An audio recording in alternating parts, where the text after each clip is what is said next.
Have you ever noticed how forceful some commercials and advertisements are? I think we've all heard advertisements that end with a strong call to action telling us to call this number now, or to simply make us feel like unless we buy a certain product or service, we're not going to be happy without it. I don't know about you, but when I see a commercial like this, I have the exact opposite reaction. I don't like feeling like I'm being forced to buy a product or service, or made to feel unworthy if I don't pay for what they're selling. Sometimes I wonder, do we do this as followers of Jesus? As followers of Jesus, we get to be a part of Jesus' mission to share his love and good news with everyone we encounter. And as we do this, it's so important for us to share the good news of Jesus, not in a forceful or demeaning way, but to share in love and in gentleness. Hi, I'm Coach Justus, and I want to explore what this means for us.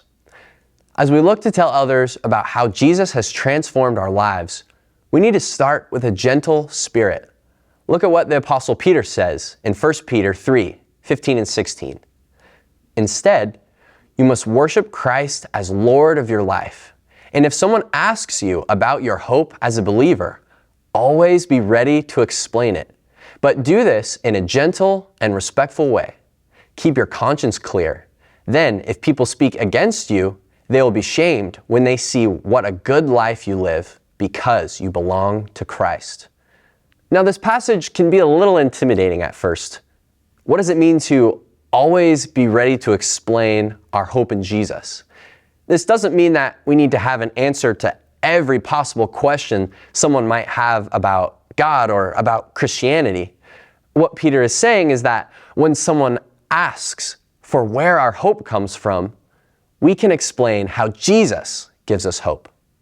And as we do this, Peter mentions that we need to do this in a gentle and respectful way. Don't make anyone feel ashamed for not believing the same thing that you do, but explain how Jesus gives you hope and has changed your life. Next, Peter points out that our life needs to be consistent with what we say that we believe. As we share about the hope that we have in Jesus, we should let our actions tell the story for us. Let the hope you have in Jesus lead you to loving others and to be filled with joy. Now, I'm not saying that we should put on a mask of goodness and fake happiness to try and win people over. This sounds a lot like a pushy advertisement. Instead, Peter is saying that our hope in Jesus allows us to give hope to others by being a friend to someone who needs one, by being a kind and considerate neighbor, coworker, and member of the community. And when someone asks where that hope comes from, we know who to give the credit to. So today, allow the gentleness that comes from God's Spirit to lead you. Show kindness wherever you are. Think about all of those God has placed in your life and consider how you can make their day better. Be ready and excited to share why you have hope in Jesus. And go and win today.